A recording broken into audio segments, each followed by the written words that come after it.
Went in and watched this new film, Glass Onion, and it has this character that's one of the leads of the film that is a tech billionaire. And I sit there and I watch this film, and you really realize, man, these billionaires, they may be book smart and whatnot, but really at the end of the day, are any of these rich white billionaires even likable?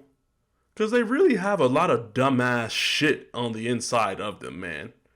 Like, for example, in our real life, Elon Musk, who goes on and wants to ruin Twitter from within when it wasn't even broken. So thank you, Elon Musk. You just proved that rich white billionaire techs are fucking idiots at the end of the day.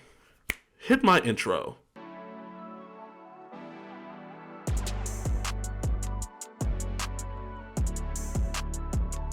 Hey, what's up, everybody? Let me talk to y'all today, man. We back here once again talking films. It is your boy, Queston Fisher of the Fish Flicks, where I talk all things movies, TV, and pro wrestling. And today, the new film we're going to be sitting here talking about today and reviewing is called Glass Onion, A Knives Out Mystery. And it is a sequel to the first film of this new franchise, Knives Out.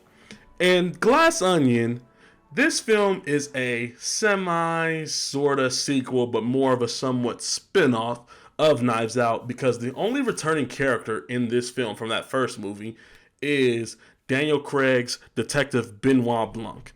And in this film, Mr. Tech Billionaire Miles Braun invites all of his friends to his getaway private Greek island, where he wants them all to come together every once in a while.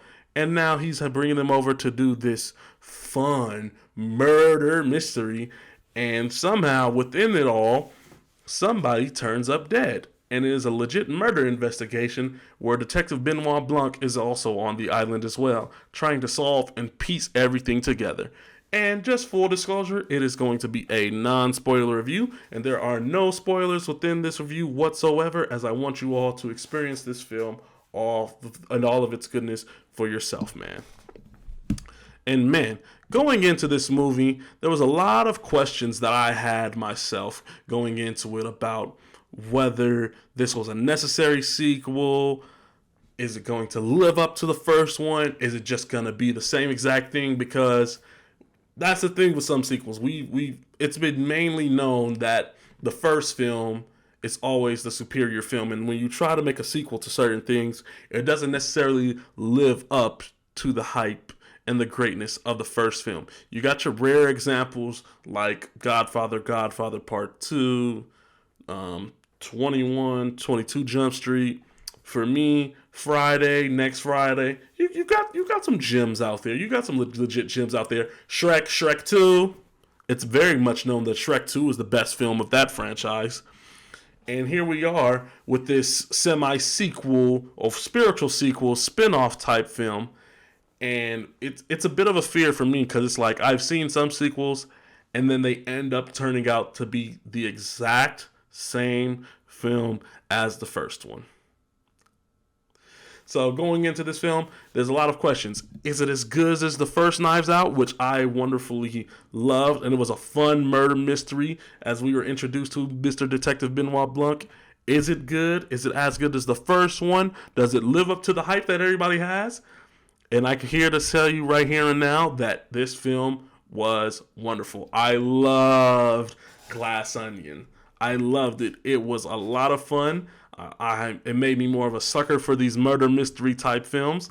It was fun being able to watch it in a theater, just like I did with the first one, and not just on streaming, because this film, if you guys did not know, is being distributed by Netflix, because the director, Rian Johnson, who directed and wrote this film like the first one, who did a masterful job with this film as well, he sold the rights for the sequels of this movie to Netflix. So we're getting this one, and then we're also going to be getting a third one by Netflix. And so with this film, Netflix is testing out the waters of what if they actually distributed films in theaters first for a short amount of time and then drop it on Netflix weeks later. And I feel like this is going to be a very big success for them because of how great this movie is. It is a lot of fun. It's it's a lot more comical than the first one. The first one was a little comical and fun, but this one brings it up to another level, but not too much. Especially when we got these new cast of characters. It's a completely new cast, and it's a completely new and different story. And that's what made me really love this film as much as I did, is because it is completely different from Knives Out from start to finish. And that is why I'm happy that we're going to be exploring these journeys of these murder mysteries with a Mr. Detective Benoit Blanc. And I'm down to be seeing maybe another 2 or 3 of these films with what Rian Johnson has done and delivered with this sequel, man. Because he really gets us invested and going on this mystery, trying to trace and piece everything together to try to solve who the killer is in this film. And that's what I really loved and had fun with. And man, let's talk about some of this cast, man, because this is a pretty stacked cast, just like the first one. We got Kate Hudson in this film, who plays a character Birdie. Edward Norton, who was great in the film, is the tech billionaire named Miles Braun. He was great. Kathryn Hahn is great as always. She plays this I think she was the governor of the state in this movie. I think was it New York or somewhere. I don't know. It was one of those. Dave Bautista, man. Dave Bautista, he just keeps getting better and better and better with each film that he keeps taking on. Because he wants to be known as a certified actor, not just, the wrestler guy who's in these movies. No, you can tell. He even said it once upon a time ago that when the first Guardians movie came out, that he said himself, I'm not that good of an actor. And you see that he put in the work, he took some more acting lessons in classes, and he's been getting better with each film that he's in. He's showing off his range, how he can be funny, he can show off the dramatic chops, and he can balance out the two tremendously. And he does another great job in this film as well. Janelle Monáe was great in this film, and I'm not going to spoil anything about her character because the character she plays is very interesting in the direction they take her in, and I just loved everything about it. And with this film, there are some like real life thematic elements to it, because you have this tech billionaire, and which honestly you realize and learn, like, billionaires, with that much money they have, they just go out and do and buy a lot of dumb shit just for the hell of it. They really do. And you see that on display a lot in this film, and how some people worship and look up to these billionaires, and despite all their dirt, they act like nothing has happened because of all the money that he has and how he's supporting these people. So you realize and learn and pick up on a lot of dirt and bullshit that the Miles Braun character has within this film. And it was pretty fun to navigate and go through in this film, because it is a bit over the top because he's a billionaire. And once you're on the island and see some of the shit that's on there, I just laughed and got a good kick out of a lot of the stuff that was going on within the film. And I'm not going to spoil any of it for you at all. I want you all to experience for yourself, because it was pretty funny how ridiculous and over the top everything was. And you could tell with this film as well, all of the actors and crew involved, they had fun making this movie, man. You absolutely could see it all throughout their performances as they're talking and interacting with one another. They were having some genuine fun making this film. Daniel Craig as Detective Benoit Blanc, and his accent, man, he delivers once again, man. He was excellent in this film as this detective. You really are able to gain this sense of how smart he is, how funny he is. His accent is on point, and he doesn't just play this like aloof Captain Jack Sparrow goofy type character. No, his character like is genuinely smart.